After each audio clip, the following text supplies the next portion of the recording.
إن الحمد لله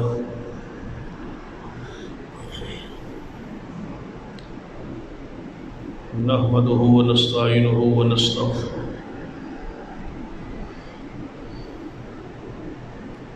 ونعوذ بالله من شرور أنفسنا ومن سيئات أعمالنا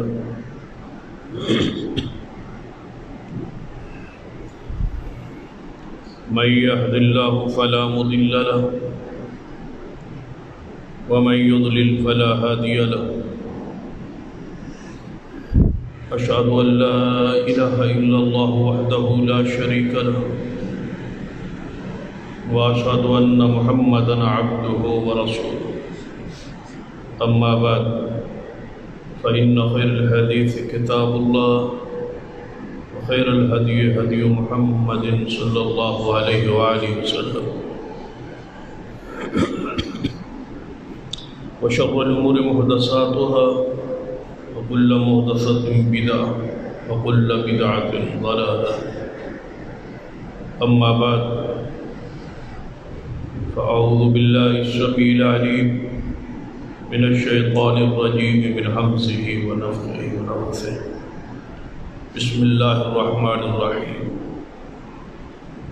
وعد الله الذين آمنوا منكم وعملوا الصالحات ليستخلفنهم في الأرض كما استخلف الذين من قبلهم وليمكنن لهم دينهم الذي ارتضى لهم وليبدلنهم من بعد خوفهم أمنا يعبدونني لا يشركون بي شيئا ومن كفر بعد ذلك فأولئك هم الفاسقون رب اشرح لي صدري ويسر لي أمري واحلل عقدة من لساني يفقهوا قولي رب زدني علما سبحان ربك رب العزة عما يصفون وسلام على المرسلين والحمد لله رب العالمين. حضرات،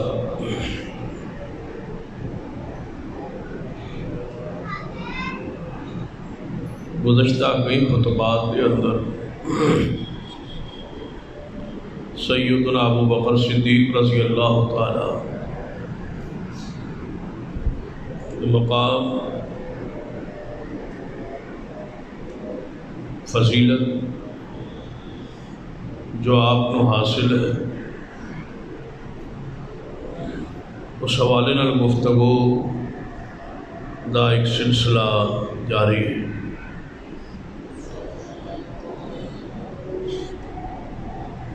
کہ آپ صدیق اکبر نے، آپ ہی خلیفہ اعظم نے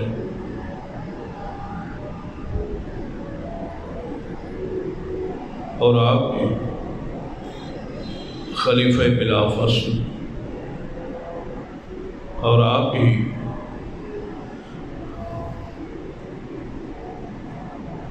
افضل البشر بعد الانبیاء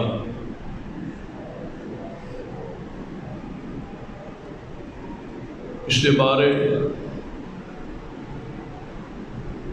قرآنی اور حدیثی دلائل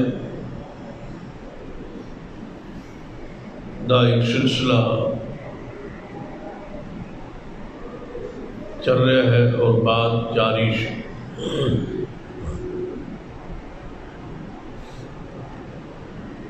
کہ آپ کو یہ فضیلت درجہ جو حاصل ہے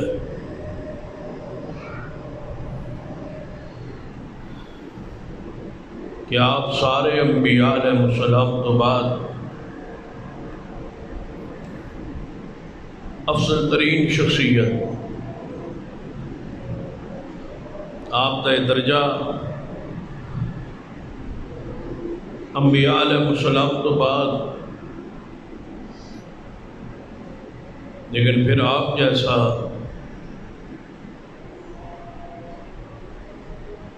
تمام انبیاء علیہ السلام دی تمام امم کے اندر آپ جیسا کوئی.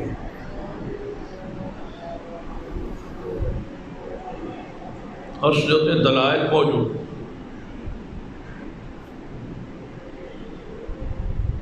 کہ ایسا فضیلت کا معیار قرآن و سنت کی روشنی متعین کیتا کہ اسلام کی فضیلت سب تو پہلی بات، سب تو پہلی وجہ، پہلا سبب جس وجہ تو اللہ تبارک و تعالیٰ کسی کو فضیلت بخش وہ ہے ایمان، اور ایمان تو بعد دوسری وجہ فضیلت عمل صالح، اور تیسری علم،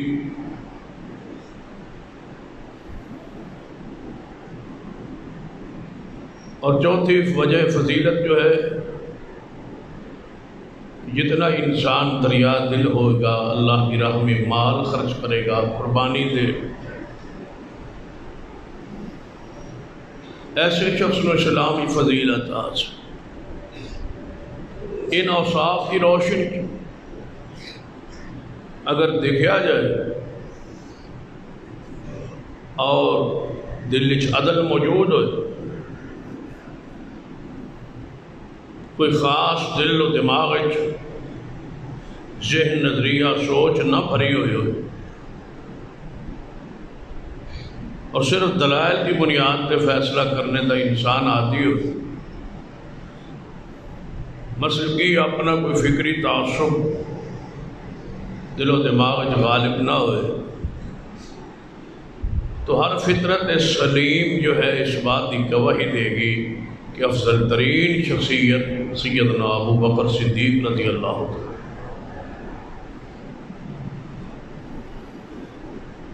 پہلی وجہ فضیلت جو ہے وہ ایمان ہے، اور ایمان کے بارے میرے خیال مطابق 3-4 خطبے ہو چکے کہ صدیق رضی اللہ تعالی ایمان شک تو زیادہ آگے، اور ایمان بڑھنا اور گھٹنا اس عقیدے کی روشنی سب تو زیادہ ایمان آپ کی امت جس شخصیت دل و دماغ ہے وہ سیدنا ابو بکر صدیق رضی اللہ تعالی۔ آپ کے دل وچ ایمان اللہ نے خود لکھا ہے، کتب فی قلوبہم الایمان، اللہ فرماتے ہیں کہ میں انہاں دے دل وچ ایمان نو لکھیا ہے، جو جدوں اللہ لکھ دے، اللہ منقش کر دے، تو بلا کون ہے جو حذف کرے اور مٹھائے؟ لکھائی دی نسبت اللہ نے اپنے بل فرمائی، اساں لکھیا انہاں دے دل وچ ایمان، لازم کر دیتا انہاں دے دل دے اندر ایمان۔ قرآن پاک کی ایک آیت مبارکہ جو آج خطبہ مسونت پڑھی ہے، اس کے اندر بھی ایک خبر قرآن نے بیان فرمائی۔ قرآن پاک میں ایسی کئی آیات موجود ہیں جہدے وچ اللہ تبارک و تعالی کوئی نہ کوئی خبر بیان فرمائی۔ مثلا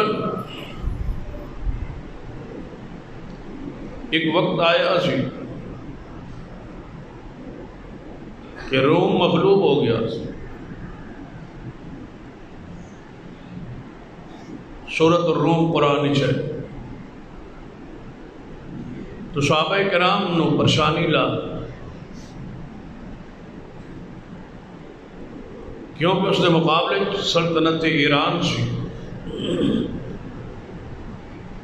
جس کی طرف کفار کا جھکاؤ سی،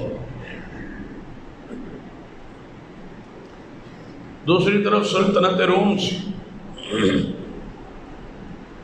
اور عیسائیت کی سلطنت سی۔ ایران مجوسی سن اور ادھر عیسائی اہل کتاب۔ تو نبی علیہ الصلوۃ والسلام اصحاب رسول کی جو خارجہ پالیسی اس کا جھکاؤ روم کی طرف سے۔ جب روم مغلوب ہویا تو کفار اس بات پہ خوش ہو کہ جس سلطنت کے نال ساڈا تعلق ہے وہ غالب آ چکی ہے، سلطنت ایران، اور سلطنت روم مغلوب ہو چکی ہے، جس کے نال دلی ہمدردی نبی علیہ السلام اور اصحاب رسول۔ تو اللہ تعالیٰ نے قرآن پاک سورۃ الروم نازل فرمائی اور خبر دی کہ چند سال تو بعد روم دوبارہ غالب آ جائے۔ قرآن اس بات آ گئی، آیات نازل ہو گئی، سیدنا صدیق رضی اللہ تعالیٰ عنہ دی، اور سیدنا ابو بکر صدیق رضی اللہ تعالیٰ عنہ اس آیت تے، اس خبر تے شرط بھی لگ گئی اس وقت جدو شرط دی حرمت نازل نہیں سی۔ ابو جہل نال دیگر کفار یہ قرآن کی خبر ہے اور پوری ہوئی۔ نبی علیہ السلام کو رائے سیدنا ابو بکر صدیق رضی اللہ تعالیٰ عنہ، یا رسول اللہ صلی اللہ علیہ وسلم میری اس طرح شرط طے ہو گئی ابو جہل کے ساتھ۔ فرمایا جو سال کو مقرر کی دن اس کے اندر تھوڑا سا اضافہ کر لو، خبر پوری ہوئی۔ تو وقت آیا کہ روم دوبارہ غالب ہوا اور صحابہ کرام پکار اٹھے کہ قرآن کی خبر یقینی۔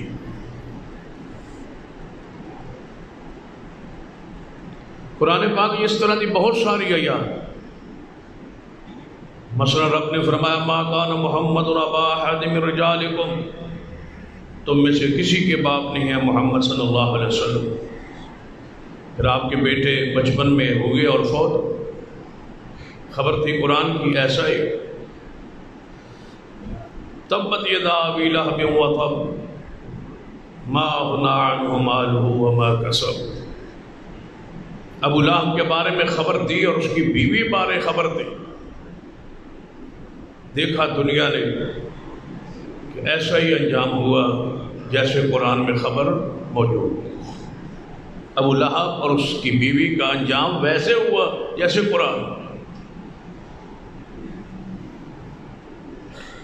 اہل اسلام اہل ایمان کا تو عقیدہ ہے کہ قرآن کی خبر یقینی ہے، کیونکہ لا ریب فیہ، اور حدیث کی خبر یقینی ہے اس لیے کہ لا ریب فیہ میں قرآن پاک میں رسول اللہ کی زبان کی گارنٹی دی گئی ہے کہ وما ینطق عن الہویٰ ان هو الا وحی یوحیٰ۔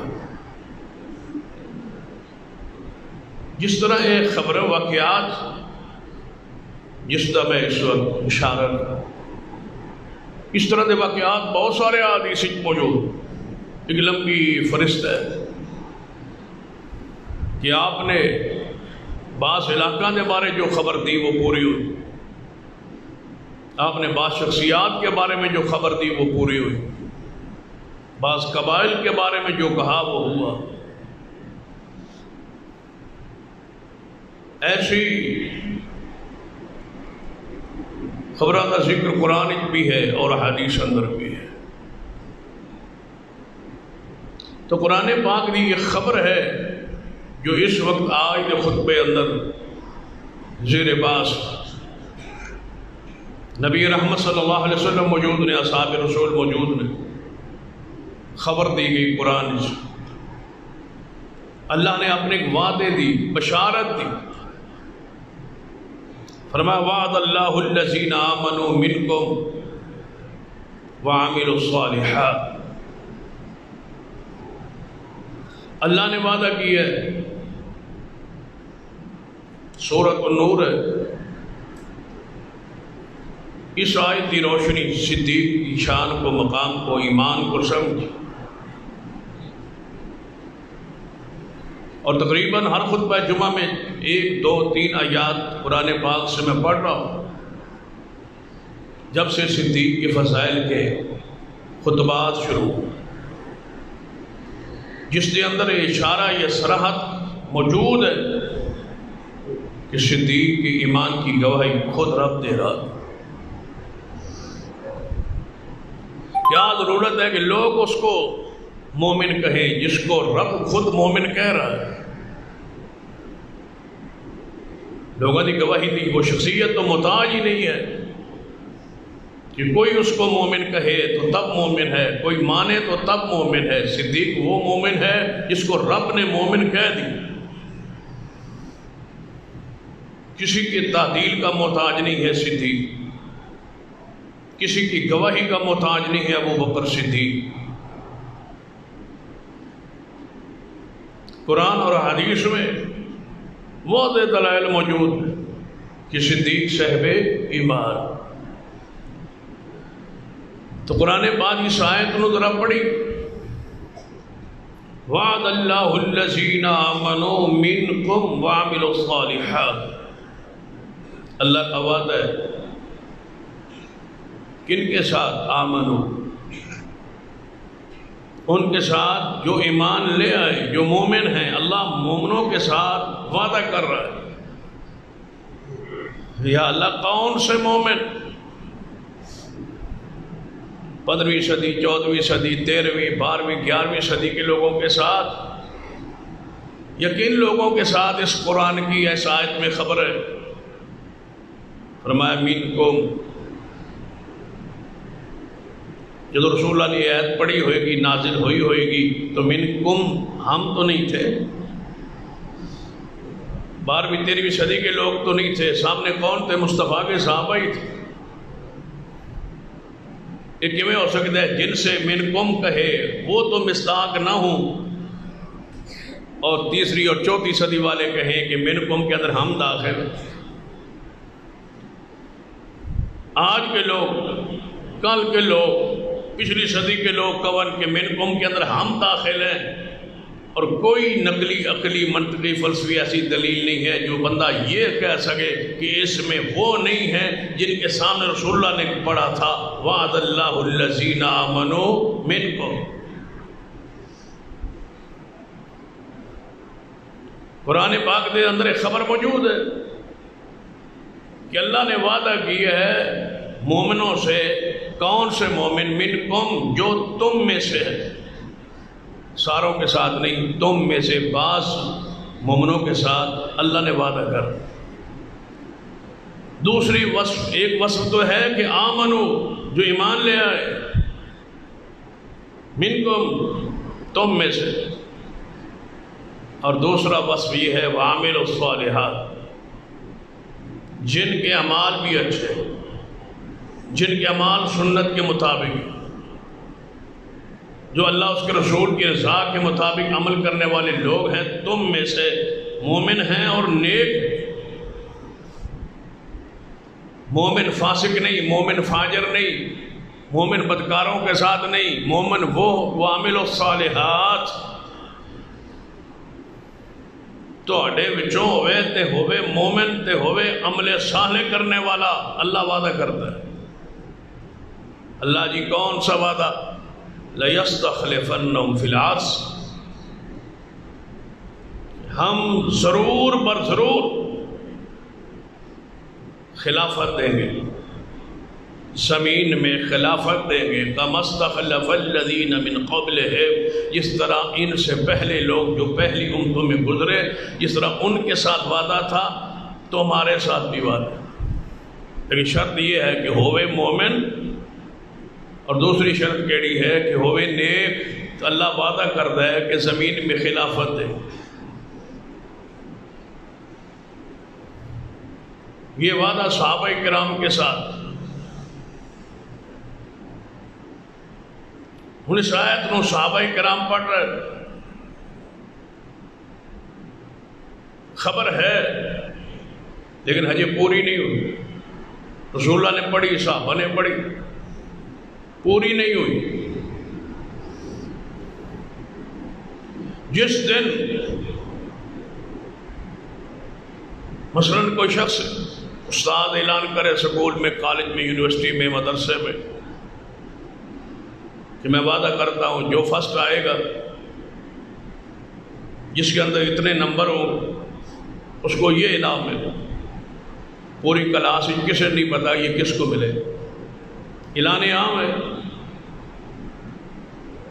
جس دن نتیجہ آئے گا، رزلٹ آئے گا، نام پیش ہوگا، جس کے وہ نمبر معیار پہ پورا اتریں گے، انعام لے گا، تو ساری جماعت کیا کہے گی کہ جو استاد نے وعدہ کیا تھا یہ اس شخص پر پورا ہو.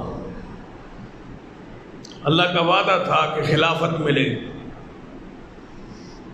رسول اللہ کی زبان سے قرآن کے الفاظ وعدہ کر دیتا گیا سی کہ زمین میں اللہ خلافت دے گا، لیکن شرط یہ ہوگی جس کو خلیفہ بناؤں گا وہ مومن بھی ہوگا اور اس کے اعمال بھی میرے ہاں مقبول ہوں گے، اس کو خلافت دو.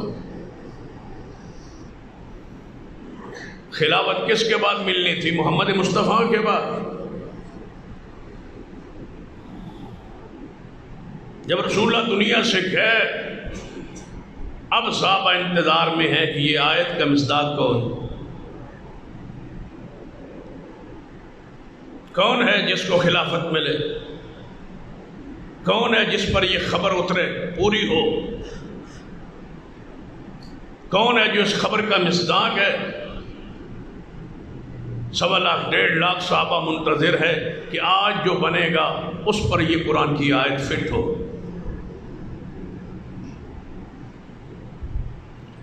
اگر اس طرح سمجھ نہیں ہے اور آسان لفظ سمجھا، قرآن پاک ایک آیت موجود ہے، اِنَّكَ مَيِّتٌ وَإِنَّهُمْ مَيِّتُونَ. اے محبوب محمد صلی اللہ علیہ وسلم، آپ بھی فوت ہوں گے اور ان پر بھی موت آئی. قرآن چیز رسولہ خود پڑھتے تھے اِنَّكَ مَيِّتٌ وَإِنَّهُمْ مَيِّتُونَ. صحابہ پڑھتے رہے، تلاوت ہوتی رہی، بطور ثواب اجر قرآن کی تلاوت جاری رہی، نمازوں میں جاری رہی. اس آیت کو پڑھا جاتا رہا. جس کے بارے میں خبر ہے وہ زندہ موجود. اِنَّكَ مَيِّتٌ وَإِنَّهُمْ مَيِّتُونَ. جب رسول اللہ فوت ہوئے، موت آئی، اس دن کون تھا جس نے اس آیت کو پڑھا تھا کہ آج بھی خبر ہے اِنَّكَ مَيِّت. میرے ساتھیوں، صحابہ، تم نے یہ آیت نہیں پڑھی اِنَّكَ مَيِّت؟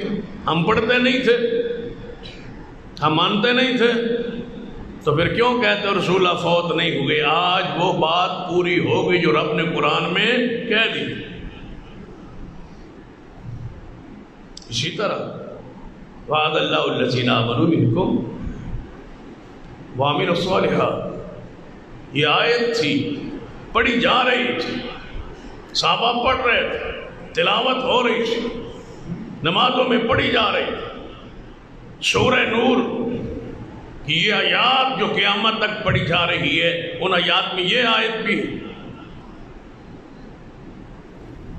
جس دن یہ آیت پوری ہوئی،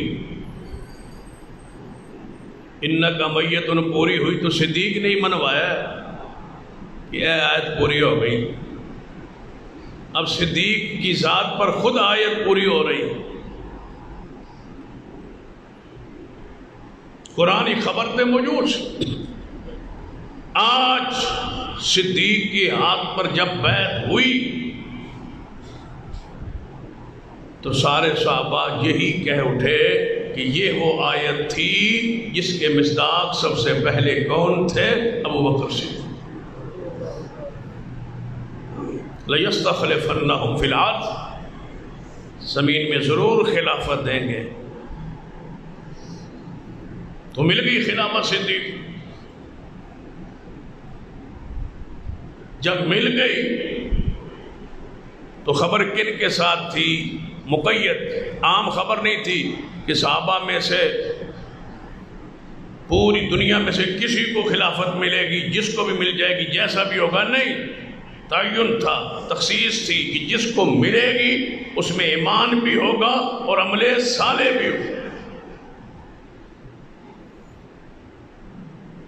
جس آیت کا سالہ سال انتظار تھا یہ کب پوری ہو اور پتہ چلے وہ کون کون ہے جو اللہ کے ہاں اس درجے پر ہے.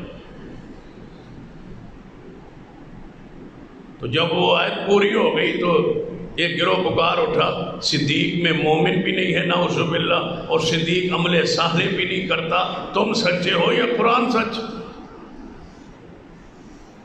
تمہاری حیثیت کیا ہے قول؟ جن کا اپنا ایمان نہیں ہے، جن کا اپنے عمل صالح نہیں ہے، وہ صدیق کے ایمان اور عمل صالحیت پر بحث کرے اور قرآن کی خبر کی تکذیب کرے۔ اس لیے لکھا ہے محدثین نے کہ جو صدیق کو صحابی نہ مانے وہ مسلمان نہیں، اس لیے کہ ان کے صحابیت پر، ان کے ایمان پر قرآنی نص ہے۔ ان کی صحابیت کا انکار قرآن کا انکار ہے، ان کی خلافت کا انکار قرآن کی انکار ہے۔ قرآن کہہ رہا ہے کہ جنہوں نے اسی زمینی خلافت دین کا وعدہ ہے، قرآن کے الفاظ وعد اللہ الذین آمنوا منکم وعملوا الصالحات لیستخلفنہم فی الارض کما استخلف الذین من قبلہم۔ اللہ نے وعدہ کیا ہے اس گروہ کو جس نے صدیق کی خلافت کا انکار کیا۔ آپ جتنا بھی قرآن اور حدیث کی روشنی غور کرو گے، پہلے لوگ نہیں مانتے تھے، اور یہ واقعہ بھی شاید صدیق کی صداقت کی اور رفس کے جھوٹ کی دلیل بن گئی۔ بہت سارے لوگ ایسے تھے جو نہیں مانتے تھے، کہتے تھے مانتے ہیں صحابہ کرام، یہ مانتے ہیں صحابہ کرام کو، ہمارے سامنے ہماری دکان پہ آتے ہیں مانتے ہیں، ہمارے رشتہ دار ہیں وہ مانتے ہیں، وہ کہتے ہیں جی ہم صحابہ کو مانتے ہیں،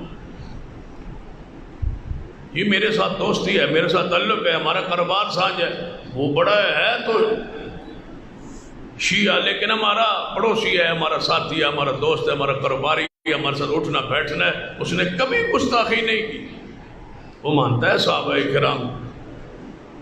یہ مولوی فرقہ پھیلاتے ہیں، جھوٹ بولتے ہیں، یہ اپنے اپنے مسلک کی حمایت میں ویسے ہی دوسروں کی جناب دل آزاری کرتے، لیکن ایک بدبخت نے یہ انکار کر کے پوری امت کو جگا دیا ہے اور بتلا دیا ہے کہ جو علماء کہتے تھے کتنے سالوں سے کہ یہ صحابہ کو نہیں مانتے نہیں مانتے نہیں مانتے، انہوں نے اعلان کر دیا کہ صدیق مسلمان نہیں۔ جب صدیق نہیں ہے تو پھر باقی تو ویسے ہی، باقیوں کی حیثیت پھر باقی بعد میں کیا بچے گا جب صدیق ہی نہیں۔ جس شہر کا سر نہ رہے اس کے تن کی دھڑ کی کیا حیثیت ہے؟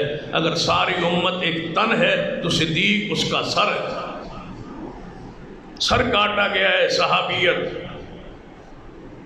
سر کاٹا گیا ہے اسلام کا، دین کا شجرہ اسلام۔ یہ معمولی جرم نہیں ہے، معمولی گناہ نہیں ہے، معمولی یہ فتویٰ نہیں ہے کہ صدیق مومن نہیں ہے، نعوذ باللہ۔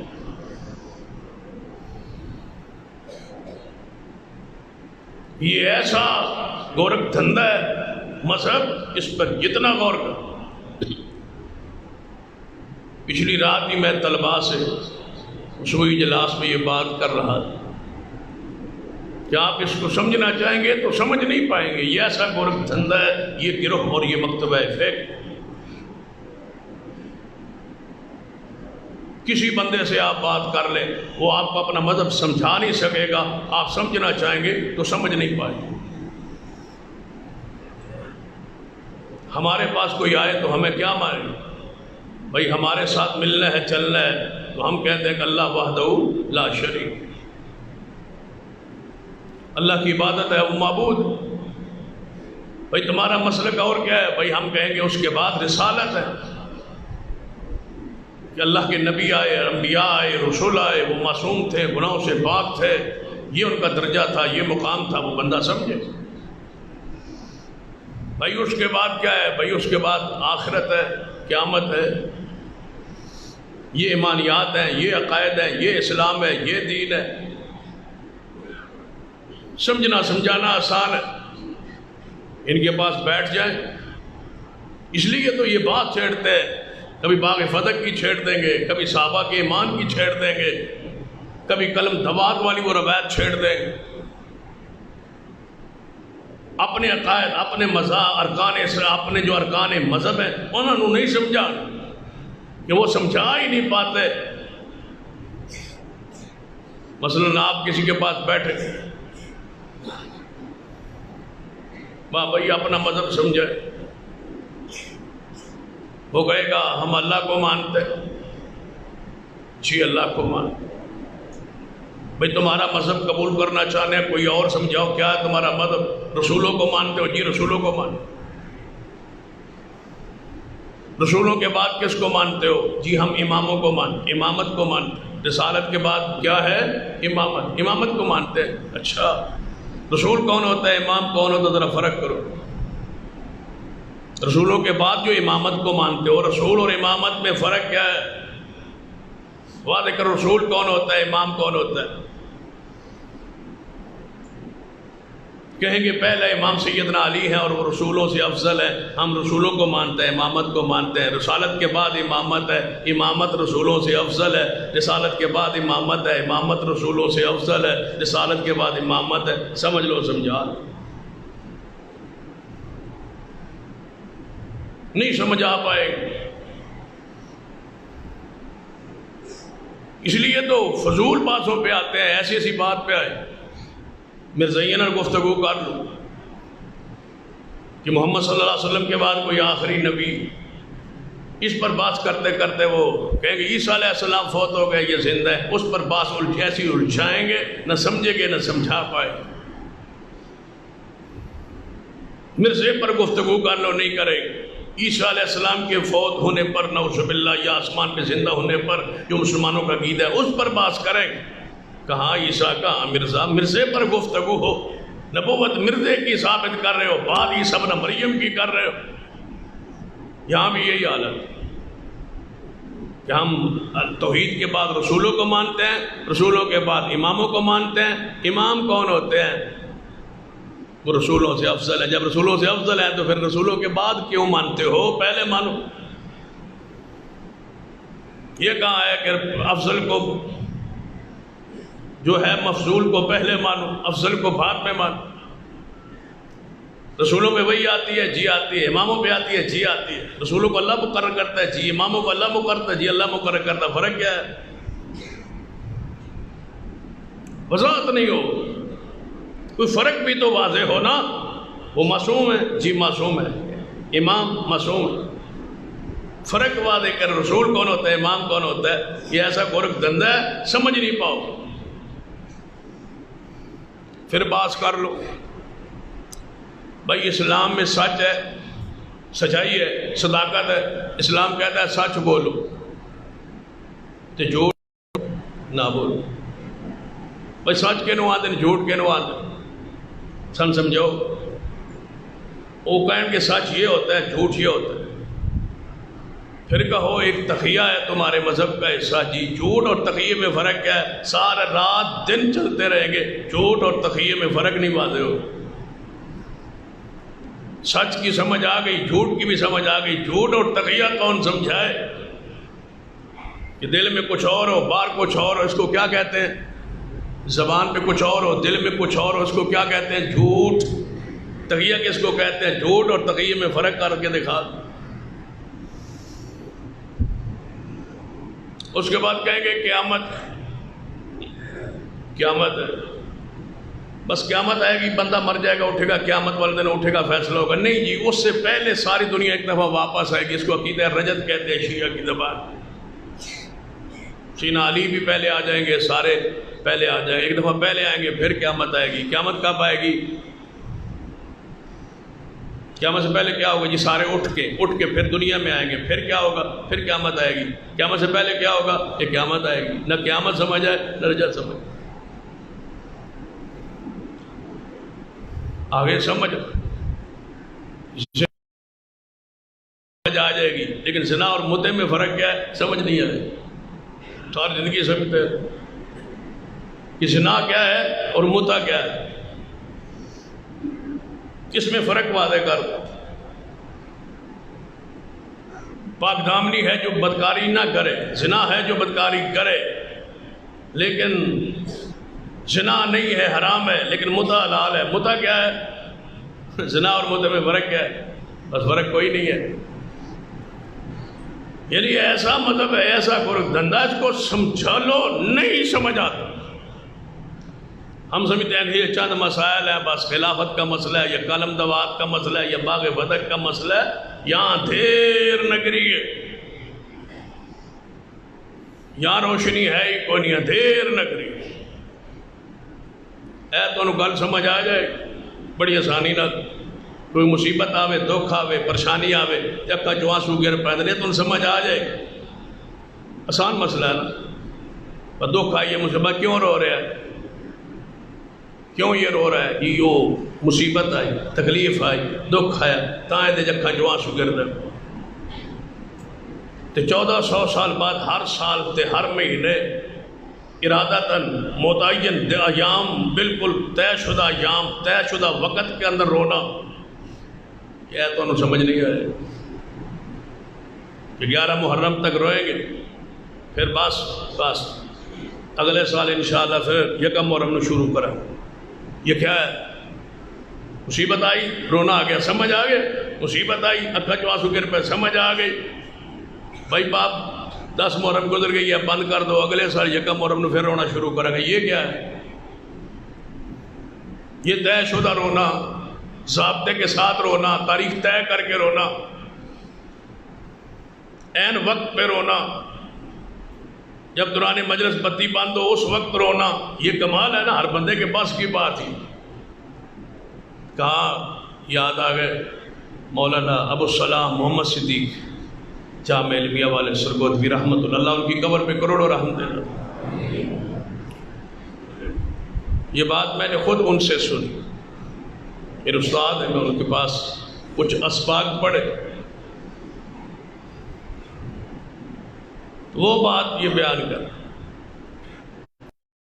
کہ 2 بندوں کا مولویوں میں اختلاف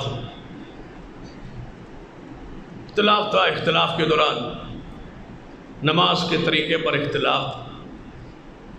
بادشاہ کے وقت کے بادشاہ نے بلا لیا دونوں مولویوں کو، مشہور واقعہ کتابوں میں بھی ہے، وہ سنا رہے تھے واقعہ غالباً کفال مروزی کا۔ بلا لیے، بھئی آپ اہل حدیث ہیں، آپ ایسے جیسے آپ نماز پڑھتے ہیں ویسے پڑھ لی۔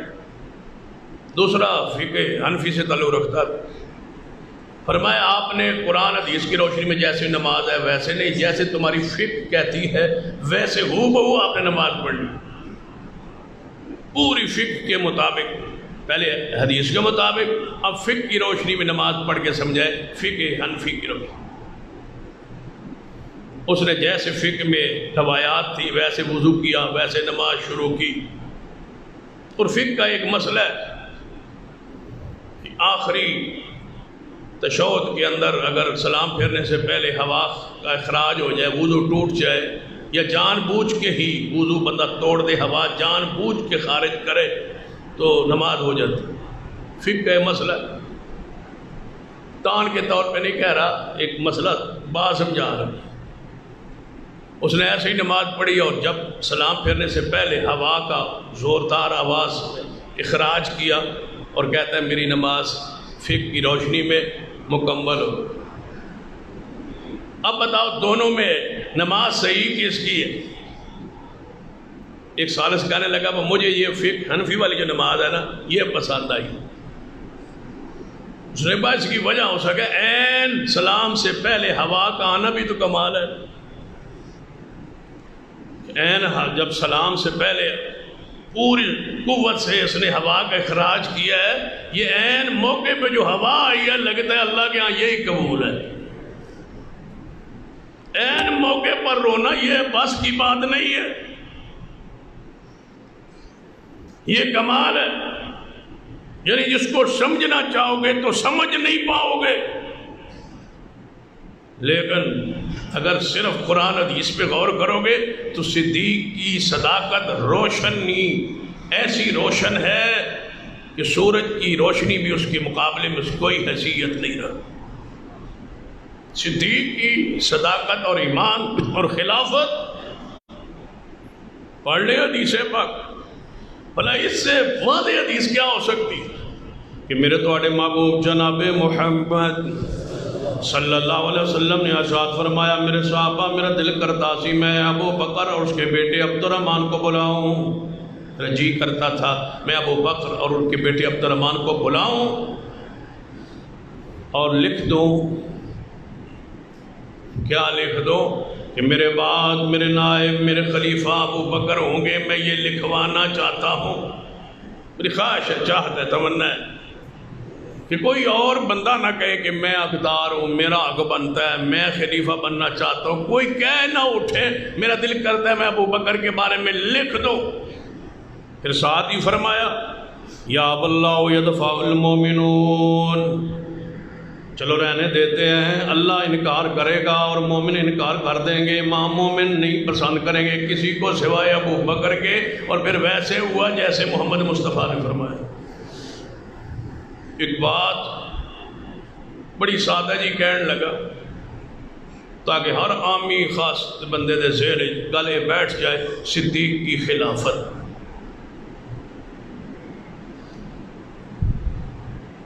رافضیوں کا یہ نظریہ ہے کہ خلیفہ بلا فصل علی ہے. اہل سنت کا موقف ہے خلیفہ بلا فصل کون ہے؟ صدیق رضی اللہ. یہ اختلاف ہے اس مسئلہ. اب ایک مسئلہ ہے، علماء بھی موجود ہے، طلباء موجود ہے،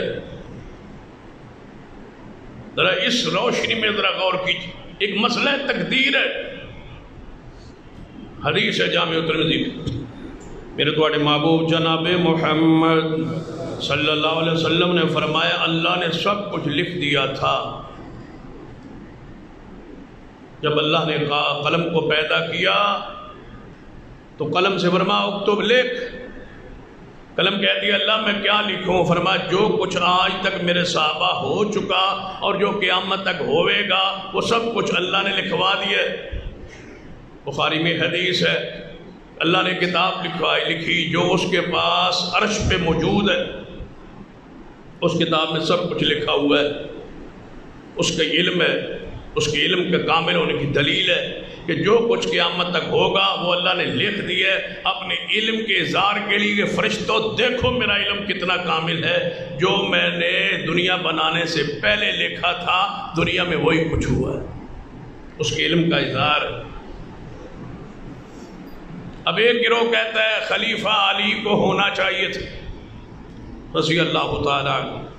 دوسرا گروہ کہتا ہے خلیفہ صدیق کو ہونا چاہیے تھا. کچھ اللہ نے بھی تو لکھا ہوگا. نبی علیہ السلام سے پوچھا کہ یا رسول اللہ صلی اللہ علیہ وسلم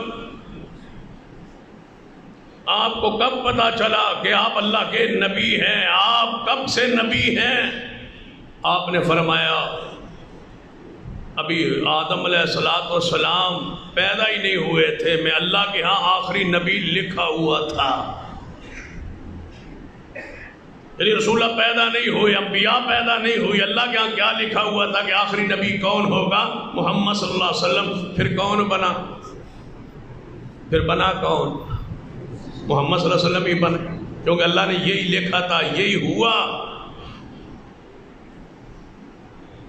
اللہ نے لکھا تھا موسیٰ کلیم اللہ ہوگا، وہی ہوا.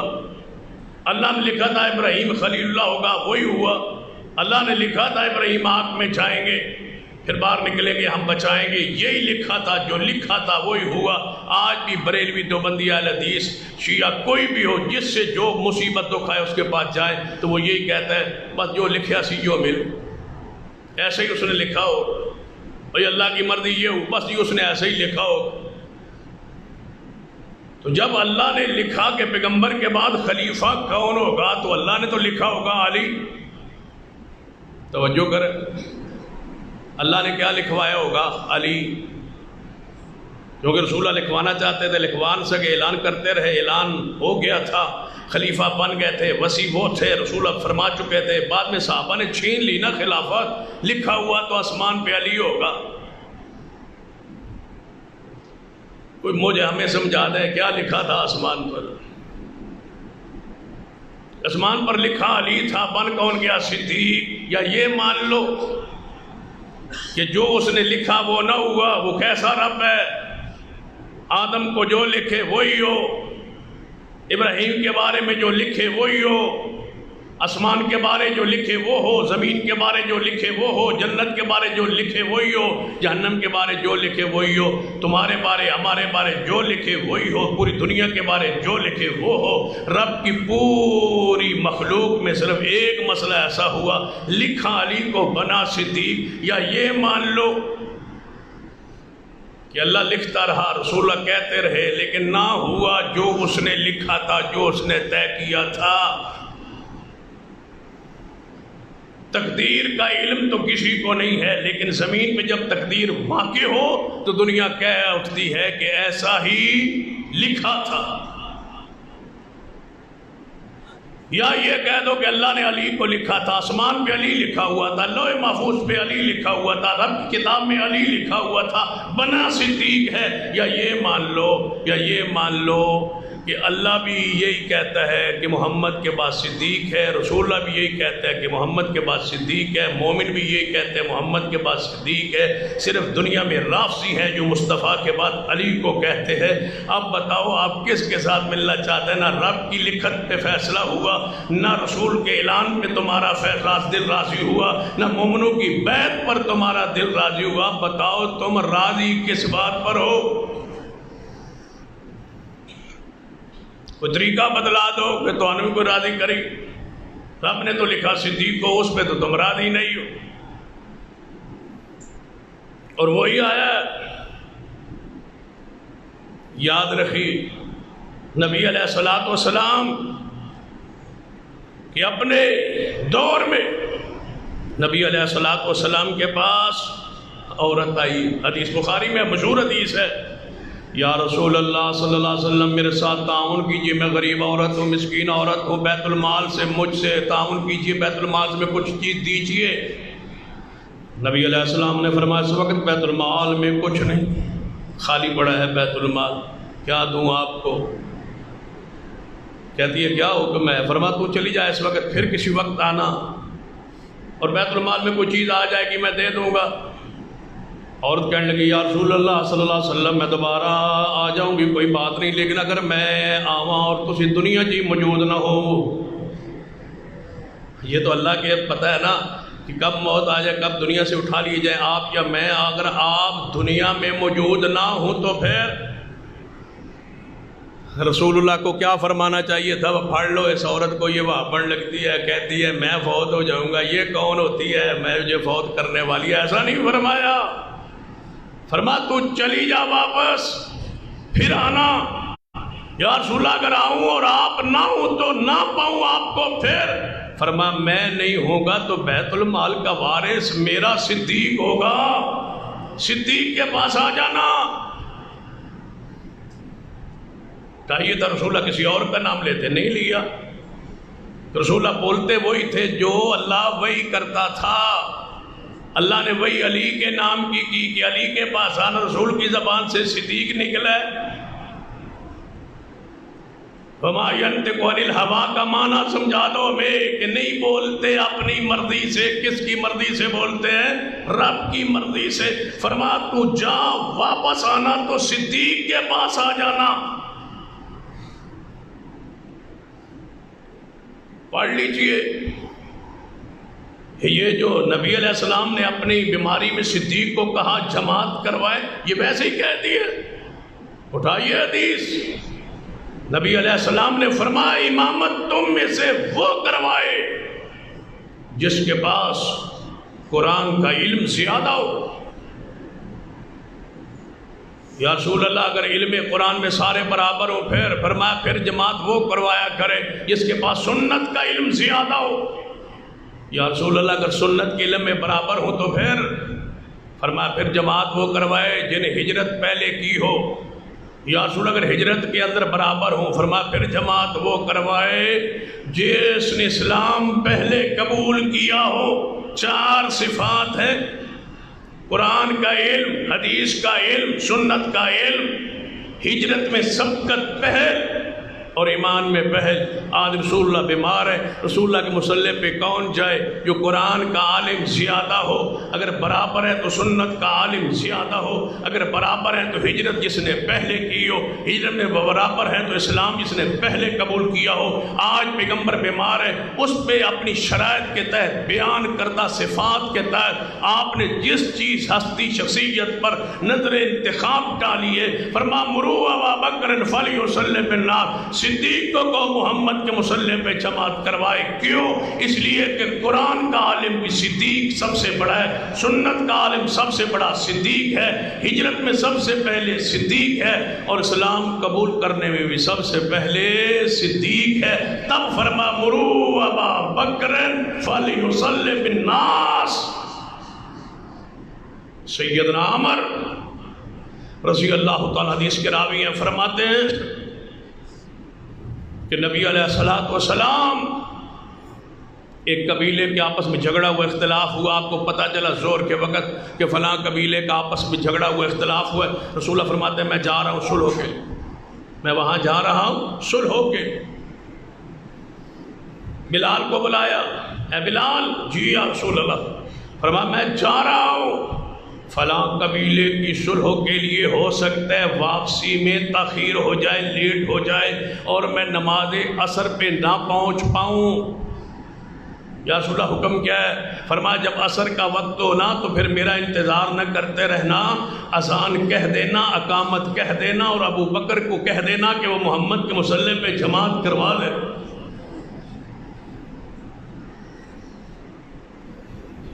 مرو ابا بکر فلیصلی بالناس.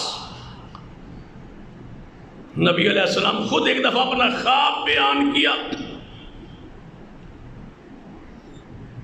فرمایا میں خواب میں دیکھا ایک ہاؤس پر کھڑا ہوں، ایک تالاب پر ہوں، ہاؤس پر ہوں. خواب کے اندر پیغمبر کا خواب وہی ہے. میرے ہاتھ میں ڈول تھا، میں نے اسے ڈول بھرا پانی کا کھینچا. لوگ بہت سارے آئے، میں ان کو پلاتا رہا، ڈول کھینچتا رہا، پلاتا رہا.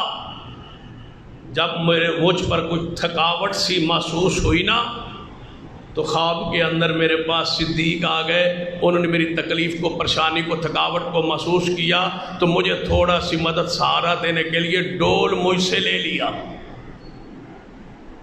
پھر صدیق نے 2 ڈول کھینچے، لیکن کھینچنے میں تھوڑی سی تکلیف، کمزوری محسوس ہو رہی تھی. ساتھ فرما واللہ یغفر لہ، اللہ صدیق کی کمزوری کو معاف فرما دے. 2 ڈول کھینچے. پھر سیدنا عمر آ گئے، انہوں نے صدیق سے ڈول لے لیا اور پھر سے سیدنا عمر نے اتنے ڈول کھینچے، قوت سے، زور سے اور آسانی سے. میں نے اتنے آسانی سے کسی کو آج تک کنویں سے ڈول کھینچتے نہیں دیکھا. امام ابن حبان فرماتے ہیں اس سے مراد رسول اللہ کے بعد خلافت ہے. جو صدیق نے 2 ڈول کھینچے تھے وہ 2 سالہ خلافت ہے. کہ سیدنا عمر نے پوری امت کو سیراب کر دیا. ڈول اتنے کھینچے کہ لوگ پانی پی کے سیر ہو گئے، حتیٰ کہ عمر کھینچ رہے تھے لیکن کوئی پانی پینے والا باقی نہیں بچا. خلافت عمر میں کوئی ایسا بندہ پھر نہیں رہا جو دکھی ہو، پریشانی ہو. ہر حال، ہر بندے تک سیدنا عمر کے خلافت کے یہ آسانیاں پہنچی. سراب ہوئی ہے پوری امت. پڑھ لیجیے حدیث. سیدنا حذیفہ رضی اللہ تعالیٰ عنہ فرماتے، نبی علیہ السلام نے فرمایا، جامع ترمذی کی حدیث ہے، فرماتے ہم رسول اللہ کے پاس کنا جلوسا عند النبی صلی اللہ علیہ وسلم، ہم نبی علیہ السلام کے پاس بیٹھے تھے تو نبی علیہ السلام نے فرمایا میرے صحابہ سنو، انی لا ادری ما بقائی فیکم، اے میرے صحابہ ہو سکتا ہے میں محمد تم میں نہ رہوں، میں چلا جاؤں دنیا سے، یہ ہو سکتا ہے. یا رسول اللہ ہمارے لیے حکم کیا ہے؟ فرما فاقتدوا بالذین من بعدی، میرے بعد دو شخصیات کی پیروی کرنا، دو شخصیات کے پیچھے لگا رہنا، دو شخصیات کو نہ چھوڑنا۔ یا رسول اللہ وہ کون سے ہیں؟ وہ اشارہ الی ابی بکر و عمر، ابو بکر عمر بیٹھے، رسول اللہ فرمایا یہ ہیں وہ ابو بکر عمر، ان کو میرے بعد نہ چھوڑنا۔ اس سے مراد کیا ہے کہ محمد مصطفیٰ کے بعد کون ہے؟ وہ صدیق ہے۔ بلکہ نبی علیہ السلام کی وہ ابو داؤد میں حدیث ہے کہ آپ ایک دفعہ بیماری میں نماز صحیح ہے، صحابہ کو کہیں نماز پڑھ لے، میں نہیں آ سکوں گا، میری طبیعت ناساز ہے، میں گھر میں رہوں گا، حجرے میں رہوں گا، ادھر ہی پڑھ لوں گا، آپ جماعت کرا۔ تو سیدنا عمر جماعت کرانے لگے،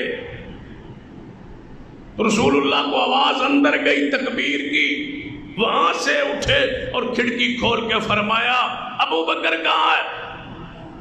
کہاں ہے ابو بکر؟ ابو بکر مسجد میں موجود ہے، ابو بکر کہاں ہے؟ یہ کیوں فرما رہے؟ حالانکہ جماعت عمر کرا رہے تھے۔ رسول اللہ فرمایا ابو بکر کہاں ہے؟ 3 مرتبہ یہ کہہ کے ساتھ فرمایا اللہ انکار کر رہا ہے اور مومن انکار کر دیں گے، رب انکار کر رہا ہے، رب کہہ رہا ہے تمہارے مصلی پہ صدیق کے ہوتے ہوئے عمر کیوں آیا؟ اللہ کہہ رہا ہے۔ یہ کوئی معمولی مسئلہ ہے کہ ہم برداشت کر جائیں، کوئی بندہ اٹھ کے صدیق کو گالی دے اور صدیق کو مسلمان ہی نہ مانے اور ہم سے خیر کی توقع رکھے؟ یہ کیسے ہو سکتا ہے؟ صدیق تو ہمارا ایمان ہے، صدیق سے ہمارا اسلام ہے، صدیق سے تو ہمارے امامت، جن کے مقتدی علی و حسن و حسین اہل رسول کا وہ امام ہے، اہل بیت کا وہ امام ہے، صحابہ کے وہ امام ہیں، امام الصحابہ، امام اہل بیت سیدنا صدیق ہے، جن کے پیچھے 24 سال ابو بکر عمر عثمان کے پیچھے آل رسول نماز پڑھتی رہی۔ اتنے عظیم شخصیات، کہاں ہے ابو بکر؟ کہاں ہے ابو بکر؟ اللہ انکار کر رہا ہے، اللہ انکار کرتا ہے۔ اے نا ابن ابی قحافہ، کہاں ہے ابو قحافہ کا بیٹا؟ کہاں ہے ابو بکر؟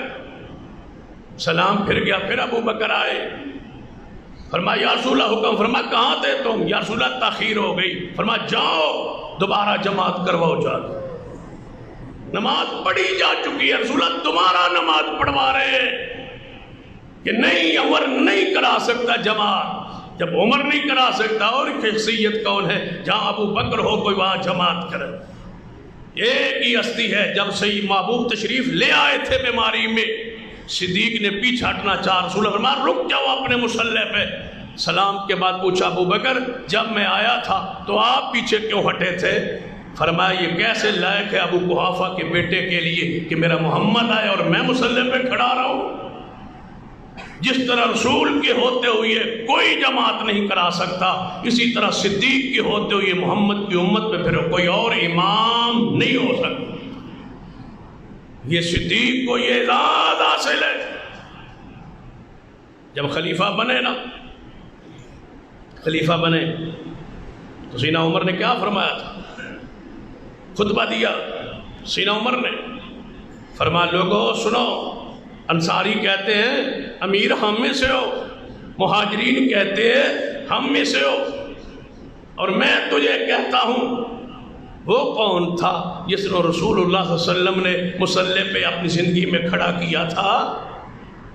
سارے صحابہ بولے، مہاجرین انصار بولے وہ تو ابو بکر تھے۔ فرمایا جس کے پاس امامت صغرا ہے اسے امامت کبرا کیوں نہیں دیتے؟ رسول اللہ نے ان کو مصلی پہ کھڑا کیا تھا نا؟ جی کیا تھا۔ فرمایا پھر وہ کون تھا جس کے بارے قرآن کہتا ہے ثانی اثنین اذ ہما فی الغار، جس کے بارے میں قرآن کہتا ہے دوسرا، دو میں سے دوسرا، وہ کون تھا؟ وہ صدیق تھا۔ تو فرمایا پھر وہ آج کیوں نہیں اس کی بیعت کرتے؟ اٹھو اور بیعت کرو۔ صحابہ اٹھ پڑے، امڑ آئے، صدیق ممبر پہ بیٹھے اور لوگ بیعت کر رہے۔ سیدنا عمر آپ کی شان پر قرآن کی آیات پڑھ رہے۔ پڑھ لیجیے ایک اور حدیث آخر پہ سن لے۔ عبداللہ بن عباس اہل بیت کی چشم و چراغ، عبداللہ ابن عباس رضی اللہ تعالی عنہما فرماتے ہیں رسول اللہ کے پاس ہم بیٹھے تھے، ایک بندہ ہے، بتا کے کیا کہتے ہیں یا رسول اللہ میں نے خواب دیکھا ہے۔ فرمایا کون سا خواب؟ یا رسول اللہ میں نے ایک آسمان کی طرف اونچائی پر بلندی پر آسمان پر ایک چھتری دیکھی. فرمایا پھر؟ یہ حدیث بخاری میں ہے. فرمایا یا رسول اللہ پھر اس چھتری سے میں نے شہد اور گھی ٹپکتا دیکھا. نیچے لوگ کھڑے ہیں، وہ اپنا ہاتھ چلو برتن لے کے کھڑے ہیں. کسی نے زیادہ لیا، کسی نے تھوڑا لیا، کسی نے شہد سمیٹا، کسی نے گھی سمیٹا، کسی نے تھوڑا لیا، کسی نے زیادہ لیا. یا رسول اللہ یہ میں رات خواب میں منظر دیکھ. پھر میں نے ایک رسی دیکھی. فرمایا اچھا پھر وہ رسی؟ فرمایا یا رسول اللہ وہ آسمان کی طرف تھی، مجھے نظر اس کا اوپر سرا نظر نہیں آیا. اوپر سرا آسمان پہ تھا، نیچے والا سرا زمین پہ تھا. میں نے پھر آپ کو دیکھا کہ آپ نے رسی کو پکڑا اور آپ اوپر چڑھ گئے، حتیٰ کہ نظر آنا ختم ہو گیا، آپ اوپر چڑھ گئے. پھر ایک اور شخص آیا، اس نے رسی کو پکڑا، وہ اوپر چڑھ گیا. پھر ایک اور شخص آیا، اس نے رسی کو پکڑا، وہ اوپر چڑھ گیا. پھر ایک اور شخص آیا، اس نے رسی کو پکڑا تو رسی ٹوٹ گئی. پھر تھوڑی دیر بعد کوئی آیا، اس نے رسی کو جوڑ دیا. جوڑنے کے بعد پھر وہ بھی اوپر چڑھ گیا.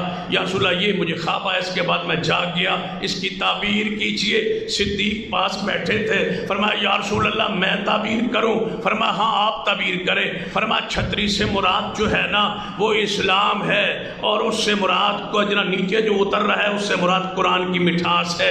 گھی سے مراد، شہد سے مراد قرآن کی مٹھاس ہے.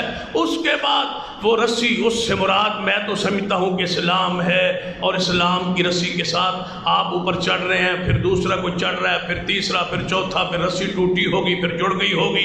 فرمایا یا رسول اللہ میں نے تعبیر ٹھیک کی ہے. فرمایا ابو بکر کچھ تو نے ٹھیک کی ہے، کچھ تو تم سے خطا بھی ہوئی ہے. فرمایا یا رسول اللہ جہاں سے خطا ہوئی ہے وہ بیان کر دو. رسول اللہ صلی اللہ علیہ وسلم یہاں تک حدیث رک گئی ہے. امام ابن حبان رحمۃ اللہ علیہ فرماتے ہیں جس نے پہلے اسلام کی رسی کو پکڑا اوپر چڑھ گئے وہ محمد مصطفیٰ تھے. ان کے بعد جو رسی کو پکڑا اور پوری جرت کے ساتھ اوپر چڑھ گئے اس سے مراد صدیق کی خلافت تھی. پھر سیدنا عمر چڑھ گئے، ان کی خلافت ہے. پھر سیدنا عثمان جن کی خلافت کے دکھ مصائب تھے ان سے رسی ٹوٹی لیکن پھر جڑ گئی. عثمان بھی اوپر چڑھ گئے. اس سے مراد ابو بکر ہے، عمر ہے، عثمان ہے. یہ میرے محمد مصطفیٰ کی حدیث. ابو بکر، عمر، عثمان. ابو بکر جس مقام پہ کھڑا ہے یہ علم کی بنیاد پر، ایمان کی بنیاد پر، اور اگر ان کے انفاق پر بات کرے تو بات کو کلوز کرنا چاہ رہا ہوں کہ انفاق پر کیا دلیل دی جا سکتی ہے. اللہ کی راہ میں مال خرچ کرنے پر صدیق کو فضیلت ملی ہے. سب سے پہلی فضیلت کس پر ہے؟ ایمان پر. ایمان میں صدیق سب سے اعلیٰ ہے. دوسری فضیلت ہے عمل صالح پر. عمل صالح میں صدیق سب سے پہلے ہے، ایمان میں پہلے ہے، نماز میں آگے کھڑا ہے. اور زکوٰۃ، اللہ کی قسم ساری سیرت کو پڑھ لے صدیق کو. ایک مرتبہ ایسا ہوا، ایک حدیث کی اس طرف اشارہ کرتا ہوں، یہ حدیث بھی بخاری میں ہے. 9 ہجری میں جب رسول اللہ صلی اللہ علیہ وسلم نے 10 ہجری میں حج کیا تو 9 ہجری میں آپ نے حج کے لیے ابو بکر صدیق کو امیر بنا کے بھیجا. پیچھے سے سورہ برات نازل ہوئی، آیات برات نازل ہوئی، سورۃ توبہ. صدیق چلے گئے حج پر تو پیچھے آیات نازل ہوئی. ان آیات کو پہنچانا تھا صدیق کو کہ جا کے وہاں اعلان کرے. آپ نے جس کو انتخاب کیا وہ کون تھے؟ سیدنا علی. فرمایا علی آؤ. صدیق قافلہ لے کے امیر حج بن کے مکہ کی طرف چل گئے ہیں، تم جاؤ اور پیچھے صدیق کو جا کے یہ بات، یہ پیغام تم بھی حج کر کے آؤ اور یہ پیغام دے آؤ صدیق کو. سیدنا علی پیچھے سے سواری پہ سوار ہوئے. جب پیچھے سے قافلے کو پہنچے صدیق نے دیکھا مگر سے علی آ گئے ہیں. آتے ہی سوال کیا مامور بن کے آئے ہو، امیر بن کے آئے ہو؟ آپ رسول اللہ کا پیغام پیچھے سے لے کے آئے ہیں، کیا رسول اللہ نے امیر آپ کو بنا کے دیا ہے یا مامور بن کے آئے ہو یا امیر بن کے آئے ہو؟ تو علی نے کیا کہا تھا؟ صدیق، علی امیر بن کے نہیں آیا بلکہ صدیق کے متحد ہو کے آیا ہے. آپ کی نگرانی میں آیا ہوں، یہ پیغام الہی لے کے آیا ہوں، یہ سید میرے محبوب نے یہ پیغام دیا ہے، یہ جا کے اعلان کرنا ہے. لیکن میں تمہاری امارت میں، تمہاری اطاعت میں، تمہاری امامت میں حج کرنے آیا ہوں، امیر بن کے نہیں آیا۔